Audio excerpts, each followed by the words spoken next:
Tere, te olete jõudnud kuulama Tervisetasku saadet. Minu nimi on Monika ja täna on meil külas Ülle Tammik, kes on professionaalne korrastaja, autor ja loobumisterapeut ning täna me räägime temaga natukene sellest, kuidas nii enda kodus kui elus korda luua ja keskendume natukene ka ATH teemadele. Tere, Ülle! Tere, Monika! Mulle meeldib alati alustuseks küsida, et kuidas sa üldse selle teemani jõudsid, eriti sellepärast, et sa kombineerid võib-olla kahte asja, mis käivad nii koos, aga millest inimesed nii palju koos ei mõtle, et sa korrastad nii inimeste kodusid kui elusid laiemalt.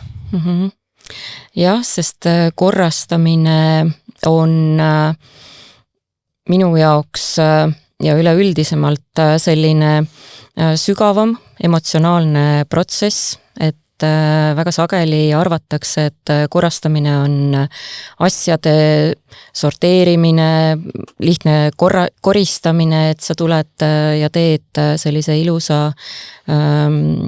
ajakirja pildi ja paned kõik asjad paika ja siis on elu lihtne, aga tavaliselt selle korrastamise käigus tulevad esile emotsioonid, mälestused, süütunne, kuna asjad ei ole lihtsalt ainult asjad. Need on seotud siis kõik mälestuste, emotsioonidega, süütundega, vahel ka turvatundega. Ja sellepärast see korrastamine ei ole lihtsalt asjade ärapanemine või mingi ilusa pildi loomine, et see on palju sügavam, kui osatakse arvata ja väga sageli ollaksegi üllatunud, et see nii palju on seotud emotsioonidega. Milline teie tööprotsess tavaliselt on või milliste muredega inimesed teie juurde tulevad ja kus te alustate ja kui erinev see inimesest inimeseni on? No see erineb kindlasti hästi palju, sest kõik me oleme erinevad, kõigil meil on oma lood ja tegelikult väga sageli ma alustangi selle inimese tausta uurimisest läbi küsimuste ja konsultatsiooni, et alustuseks muidugi see, et mis on see esimene mure, et kas siis on asju liiga palju, on energiat vähe, on ülekoormus, on lihtsalt igapäevaelu ei toimi, liiga suur otsustamisväsimus ja selline argipäev on mitte toimiv, et ja siin on ka see, et kas siis kutsub mind pere väikeste lastega, siis on ühed teemad, võib-olla on keegi, kes peab sorteerima lähedaste asju, on see siis lähedase lahkumise järel, et see on veel eriti selline keeruline protsess inimesele endale esiteks, et sa pead ühtepidi tegelema siis lähedase kaotuse leinaga ja teistpidi seda läbi elama kõiki neid mälestusi ja emotsioone siis nende asjade sorteerimisega. Vahel on siis inimesed, kes kolivad, et aitaks neid asju süsteemselt kokku panna, samamoodi siis nii kolimisel kui siis ka uude kohta jõudmisel, et on asjad kastides ja need on vaja siis sealt välja võtta ja kuidagi süsteemselt ära panna. Et neid lugusid on erinevaid, et vahel ongi see, et neid asju on liiga palju kogunenud, need ei ole alati enda asjad, need on kogu elu asjad, et on olnud ka selliseid, kes on kogu elu elanud ühes kodus, seal on tema lapsepõlve asjad, tema elu asjad, tema vanemate asjad ja neid asju on lihtsalt ühel hetkel nii palju, et seal otsustada, et kuidas ja kust alustada, et see ongi inimese enda jaoks liiga keeruline ja see on selline nõiaring, et sa tahad endale kergemat, lihtsamat, stressivaba elu, aga kuidas seda saada, kust alustada, kuidas otsustada, mis jääb, mis läheb, mis panna loogilisse kohta tagasi, et see vahel võib olla päris keeruline. Mis süsteemidega te siis tavaliselt alustate või kuidas te üldse oskate orienteeruda, et mida peaks tegema? No kõigepealt me ikkagi selgitame selle välja, et mis on see tunne, mida inimene tahab tunda, kui see süsteem tal loodud on. Ja mis on see koht, millest tuleb alustada. Et kas see on see köök, on see garderoob, on see panipaik, on see garaaž, lastetuba, et vastavalt siis sellele alustame, ja kindlasti on teema ka see, et ma väga ei poolda seda, et üks inimene üksinda korrastab, et alati on oluline see, et see oleks kokkuleppeline ja ei oleks tunne, et on tungitud nagu teise inimese territooriumile, et sa saad alustada iseenda asjadest ja ise otsustada, et mitte siis võtta nagu kellegi teise ruum või kellegi teise tuba, on see siis pereliikmetel, ja siis otsustada, et mis need tema asjad on, mida tuleb ära visata, et ma isegi pooldan seda, et on see siis 10-aastane laps näiteks, et ka tema on selles protsessis kaasas. Et temal on õigus samamoodi öelda, kuidas ta tahab, et see ruum välja näeb, millega ta rohkem tegeleb, mis peaks olema tal käepärast ja nii, et ta leiab need asjad ülesse. Teil on selja taga ka karjäär hoopis teistsuguses valdkonnas. Kus see muutus tuli või otsus seda tööd teha? Ja ma olen 10 aastat töötanud panganduses ja nüüdseks üle 20 aasta siis tööriiete valdkonnas müügidirektorina. Et no kõik me peame mingit tööd tegema.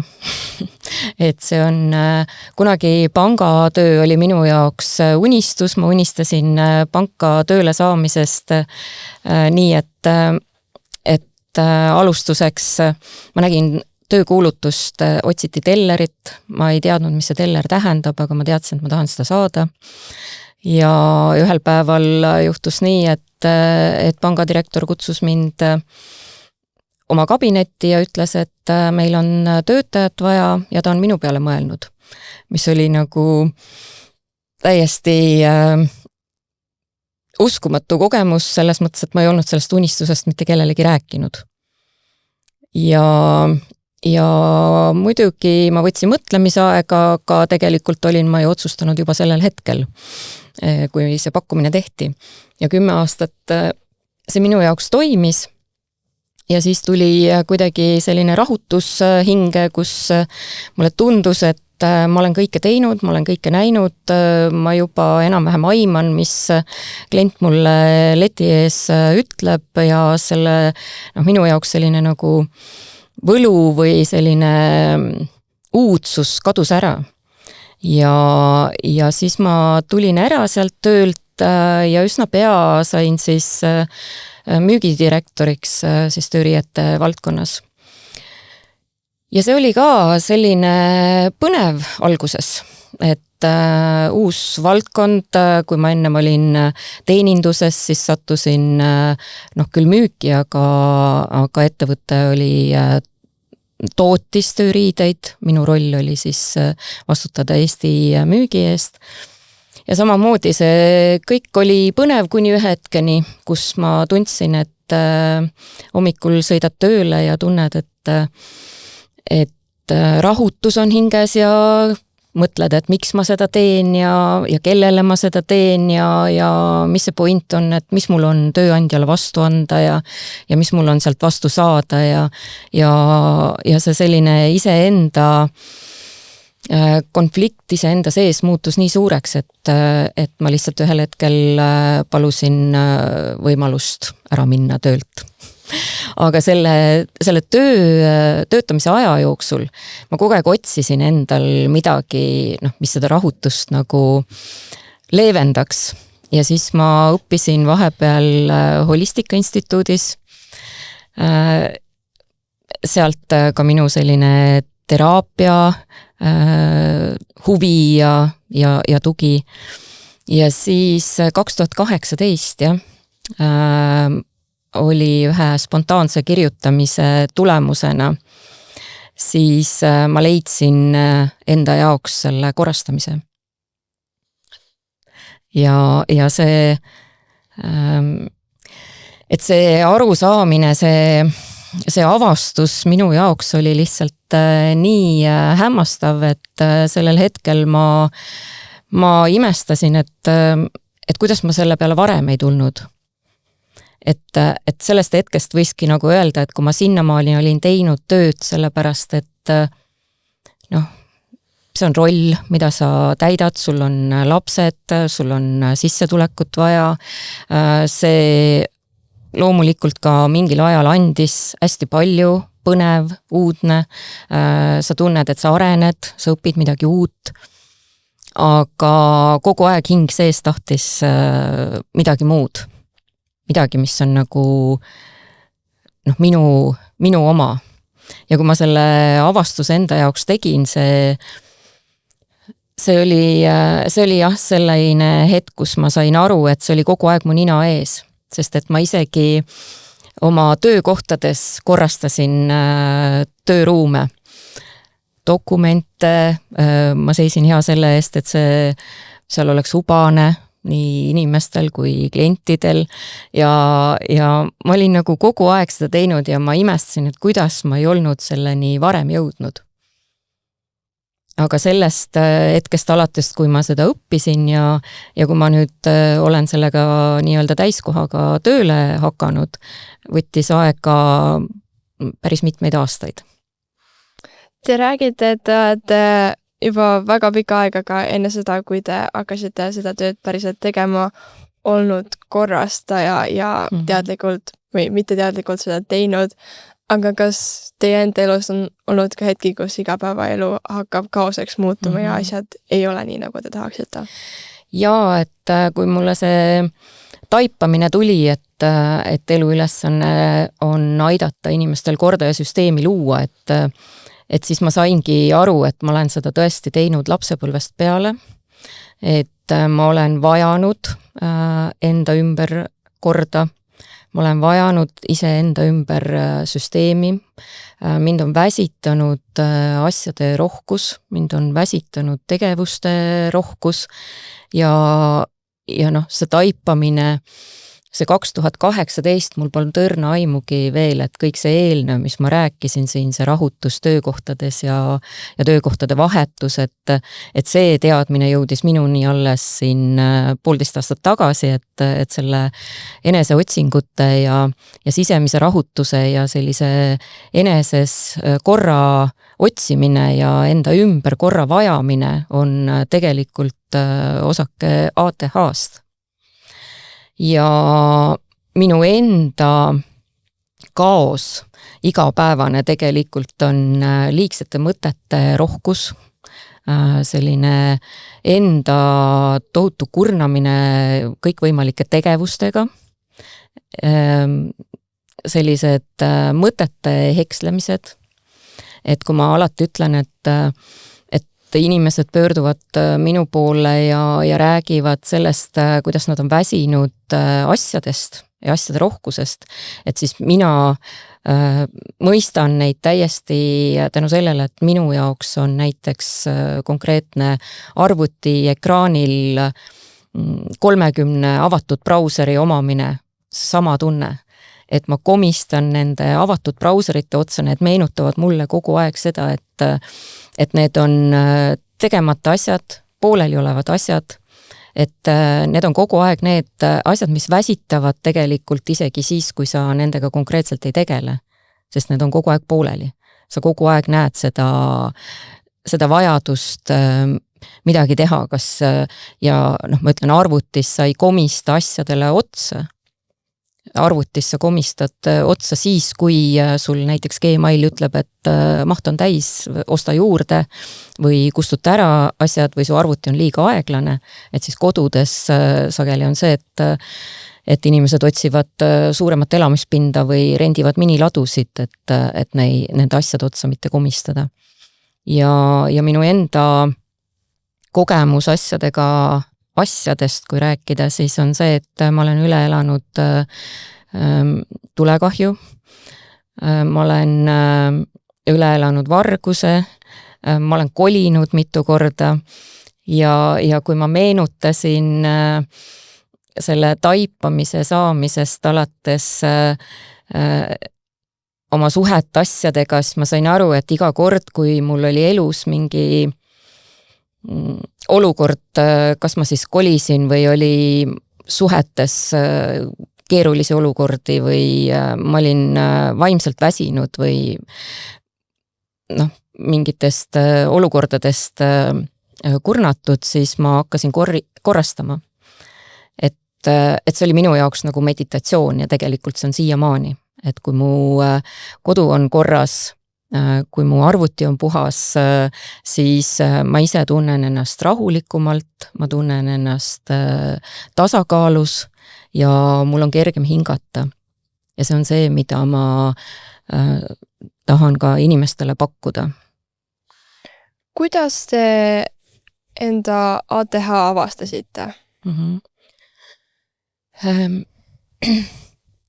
Ma avastasin selle täiesti ootamatult, aga sellele eelnes see, et mul oli 4 aastat lapse klassijuhataja andnud vihjeid, et mu lapsel võib olla tähelepanu ja keskendumisraskus. Ja ta vihjas kogu aeg, ta ei öelnud otse, kuni ma siis 4. klassi lõpus sain aru, mida ta silmas peab.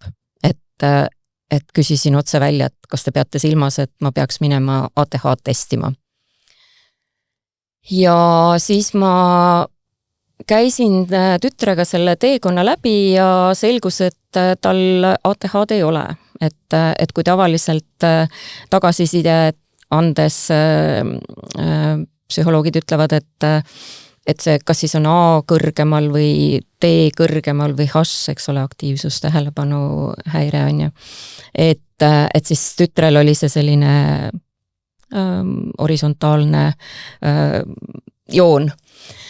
Ja sinna paika see asi jäi, kuni ühel päeval ma nägin öökülalise saadet ühe tuntud lauljaga ja tema käest küsiti, et mis see teadmine ATH-st on talle andnud.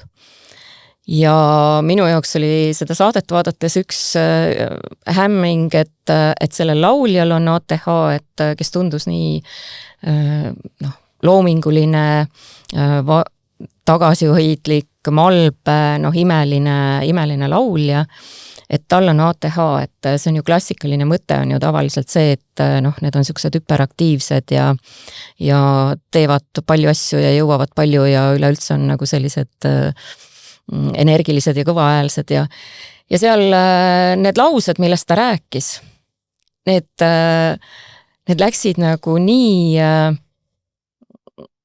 korda või see tundus nagu nii mina, et ma sellel hetkel ma tundsin seal diivani peal, et ma vajun sellest diivanist läbi ja ma mõtlesin, et see ei ole võimalik, et ta räägib täpselt nii, nagu mina tunnen.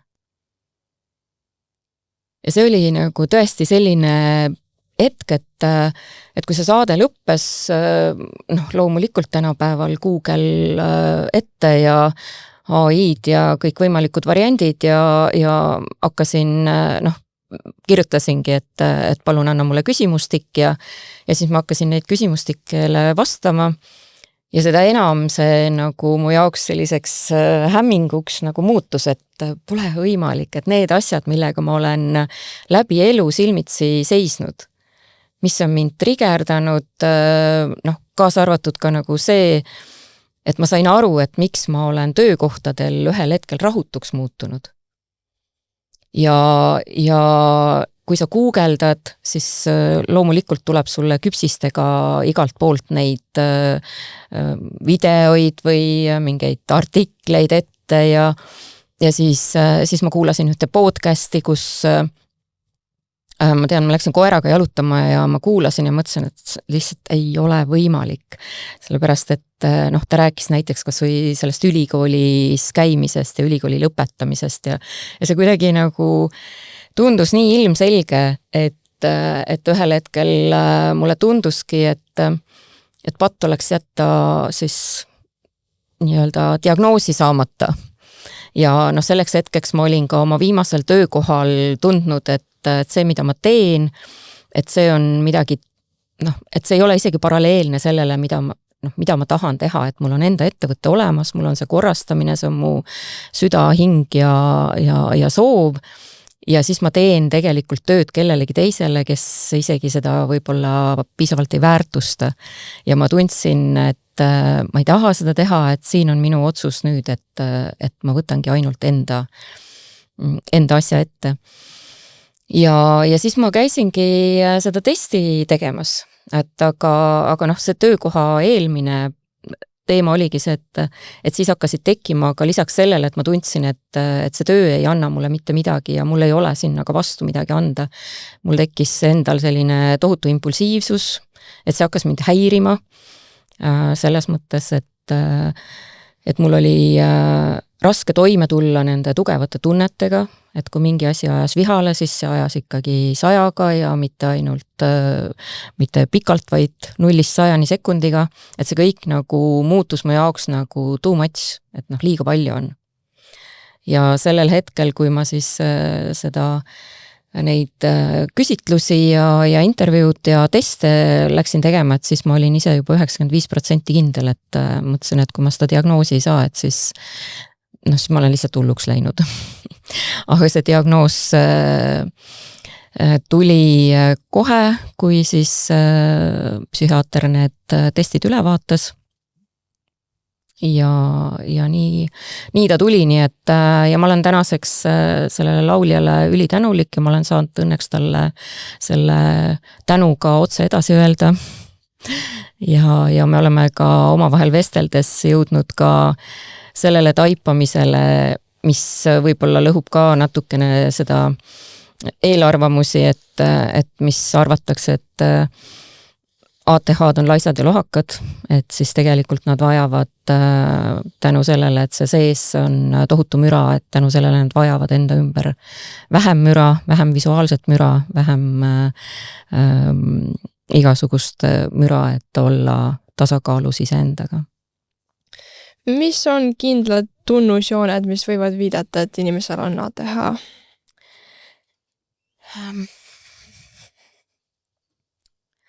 Hea küsimus. See sõltub ilmselt ka, nagu ma nüüd olen aru saanud, ma saan rääkida iseenda kogemusest. Et see küsimus, et kuidas nii hilja jõutakse selle diagnoosini, ütleme siis 50+ vanuses, et siis doktor Margus Looke, kes on raamatusse eessõna kirjutanud ja väga tunnustatud psühhiaater, siis tema ütleb, et see möll või ilutulestik on tõenäoliselt läbi elu olnud meie sees olemas. Lihtsalt hormoonid on selle kaitsnud ja ühel hetkel, kui sa teatud vanusesse jõuad, siis see hormoonide kaitse nõrgeneb ja sa hakkad neid samu tundeid lihtsalt veel intensiivsemalt tundma. Ja siis tavaliselt jõutaksegi korduvate läbipõlemistena, depressiooni, kahtlus, vaimne kurnatus, et need kõik on nagu need sümptomid, mis ühel hetkel nagu nii võimenduvad, et inimene hakkab siis otsima, et kust see alguse võib saada. Et kui ma rääkisin siin enda kogemuse põhjal just nendest sellest impulsiivsusest ja tugevatest tunnetest, et siis doktor Margus Looke ütleb ka, et et kõik tunnevad tundeid, lihtsalt ATH-del on see nagu üle võlli, et kui see on hästi, siis see on väga hästi ja kui see on halvasti, siis see on nagu erakordselt halvasti. Ja üks minu suurim eesmärk ka selle raamatuga, mille ma kirjutasin, oli see, et ma oleks vajanud, et keegi vihjaks. Et kui ta näeb, et näiteks mida ma mõtlesin, mida ma olin suutnud ära maskitada kõikide teiste jaoks, aga mitte petta iseennast, et see enesehinnang on tohutult madal olnud. Ja see on asi, mille pärast olen mina käinud teraapias, olen ma kuulnud ka teisi, kes sellega tegelevad, et teiste jaoks me paistame ju tohutut võimekad ja loomingulised ja energilised ja edukad ja mida me ka kahtlemata oleme, sest et ATH on väga värvikad inimesed ja pigem on see supervõime, kui seda võiks haiguseks nimetada, eks ole.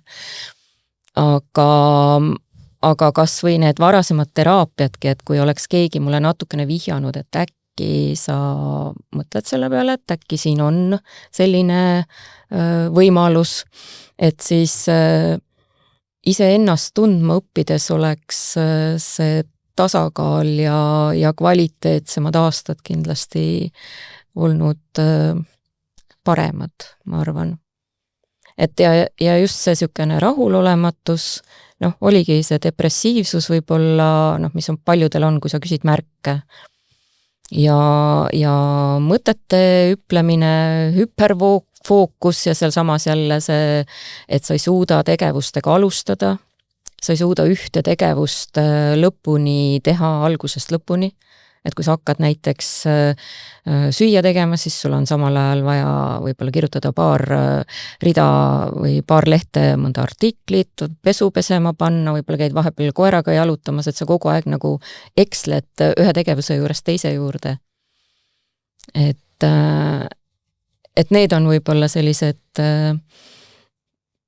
esmased, aga mis puutub ka sellesse mis ma ütlesin, et õpetaja vihjas, siis, ja ma ei lugenud sealt välja, et siis ka doktor Margus Lõok on öelnud seda, et väga sageli on ATH-del ka autismispektrit. Ehk et mis on jälle minu jaoks olnud selline, et okei, et mingid asjad tulevad nagu sellest. Kuidas teie elu peale diagnoosi saamist muutus või kuidas selle diagnoosi saamine aitas teil enda elu ümber korraldada? No väga palju, et minu jaoks lihtsalt see teada saamine oli nagu see hetk, et nüüd ma tean, mis see on, sest alati kõige rahutumaks tegev on see teadmatus. Et kui sa ei tea, millest et sa saad aru, et sul on midagi viga, aga mis on viga, et see teadlikkus annab hästi palju rahu hinge. Ja mis minu jaoks väga konkreetne oli see, et ma hakkasin mulle meeldis ka varem kirjutada, aga ma alustasin Facebooki postituse tegemist, tahtsin teha sõpradele sellise postituse, et leidsin endale uue sõbra, selgus, et see sõber on minuga kogu elu kaasas käinud, lihtsalt ma ei olnud seda märganud. Ja siis see tuli nii palju neid taipamisi mult välja, et ühel hetkel mulle tundus, et keegi ei loe seda Facebooki postitust, see tuleb liiga pikk. Ja siis teine oli see, et oma korralooja blogile nagu hetkel ka nagu ma mõtlesin, et see ei ole päris see teema, mida sinna kirjutada. Ja siis ma hakkasingi läbi kirjutamise kerima enda jaoks nii-öelda filmi tagasi, et kus olid need märgid, mida ma ei märganud. Ja läbi selle taipamise ja läbi nende avastuste ma sain teha oma elus inventuuri, et nii suhetes, nii oma lapsepõlve mustrites, kui siis ka enese jaoks arusaadavamaks teha selle, kuidas mina siis saadud diagnoos, kuidas need seostuvad korrastamisega ja mis on selles diagnoosis ka sellist ägedat, et see kõik nagu läbi sellise kirjutamise ja taipamise andis mulle tohutu rahutunde. Kuidas erinev korra loomine inimese jaoks, kellel on ATH? Korra loomine ATH-ga, üks, mis alati ATH puhul on teistmoodi, et tal ei toimi see klassikaline viis, et hakka lihtsalt pihta. Et võta ennast kokku, tee ära, et mis see on siis, et ära otsi nagu vabandusi selles diagnoosis või et justkui, et mis see siis on, et võta ja tee. Et ATH on väga hea prokrastineerija, et mingite tegevuste alustamine ja lõpule viimine on väljakutse, aga mida ta saab teha, on see, et seada endale fookusblokid, et mitte võtta liiga suurt tükki korraga ette, see muidugi toimib ka kõikide teiste puhul, et ära võta kohe kogu kodu, vaid võta üks sahtel, üks riiul, aga ATH puhul on keeruline väljakutse püsida, hinnata tegevusele kuluvat aega, et ta arvab, et mingi tegevus võtab 10 minutit, tegelikkuses võtab pool päeva ja lõpus on tunne, et ma olen kurnatud, ma olen läbi kukkunud, kõigil teistel õnnestub, mul ei õnnestu, et selline nagu struktuuri hoidmine ja süsteemi paika panemine, et kui palju mingi tegevus võiks aega võtta ja kui suure ülesande ma endale ette võtan. Me enne korra puudutasime seda, et teie juurde tulevadki inimesed väikeste lastega. Te olete ise ka 4 lapse ema, et kuidas selle kõige kõrvalt on teie enda kodune elu või üldine elu korrastusaste olnud?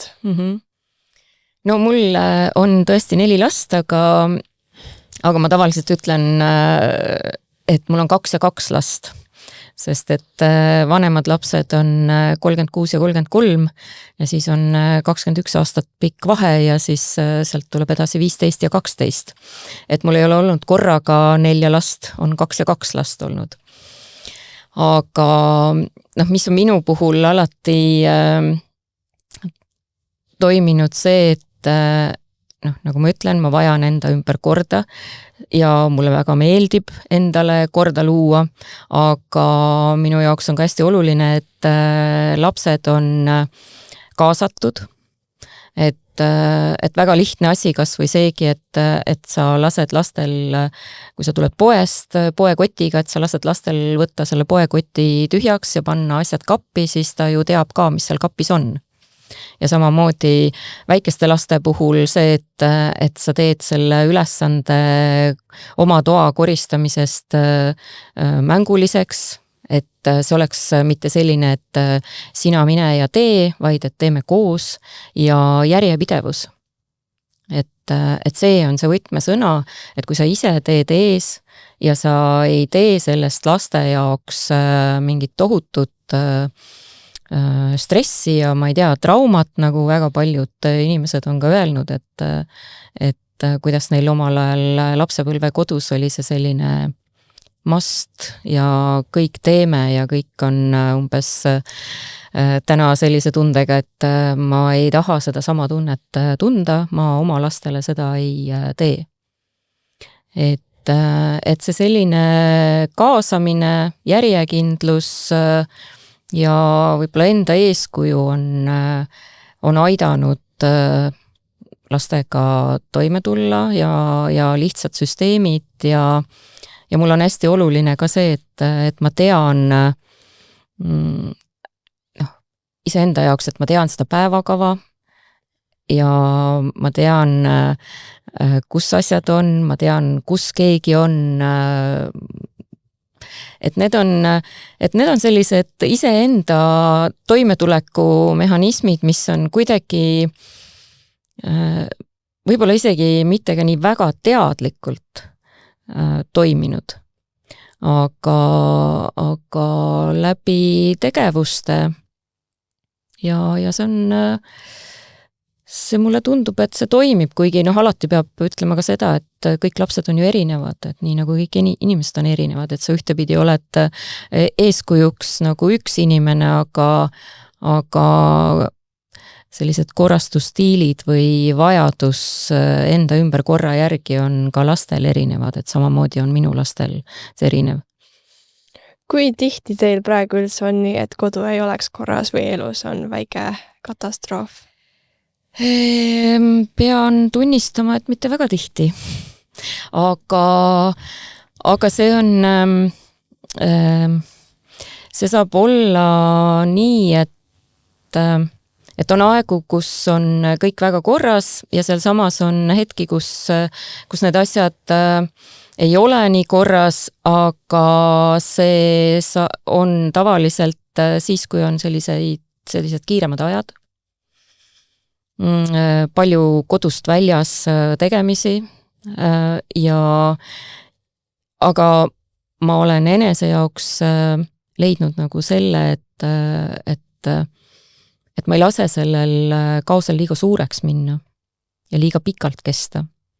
Et minu jaoks rahustab see, kui ma siis saan selle enam-vähem 15 minutiga kõik asjad tagasi panna, et kui mingid asjad jäävad vedelema, siis nad ei jää vedelema sellepärast, et neil ei ole kohta, vaid sellepärast, et ma ei ole neid sinna oma kohale pannud. Kui me räägime korra üldisemast heaolust inimeste elus, siis mis te arvate, mis on peamised asjad, millele inimene peaks keskenduma, et tunda suuremat heaolu ja rõõmu enda igapäevaelus? See minu jaoks on kodu on turvasadam. See on koht, kus sa tuled koju, puhkad, saad tegeleda sellega, mis sulle kõige rohkem rõõmu toob ja et sa tuled koju pärast väsitavat tööpäeva ja see tunne seal kodus ei oleks selline, et see kodu väsitab veel rohkem. Ja mis on oluline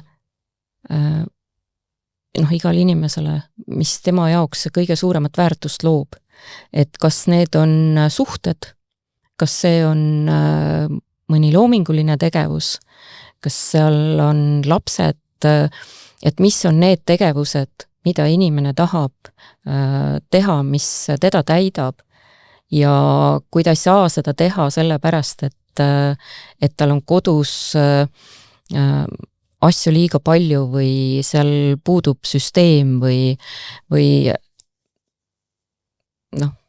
mis iganes põhjused need on, siis ta ju ei saa olla, ei saa tunda ennast hästi.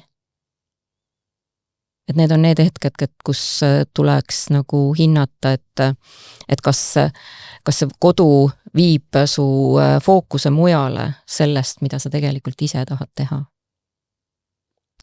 Viimase küsimusena ma küsiksin, et kui te peaksite praegu meie vaatajatele andma kaasa paar nippi, mida enda elus rakendada, et rohkem korda tunda, siis mis te neile ütlete?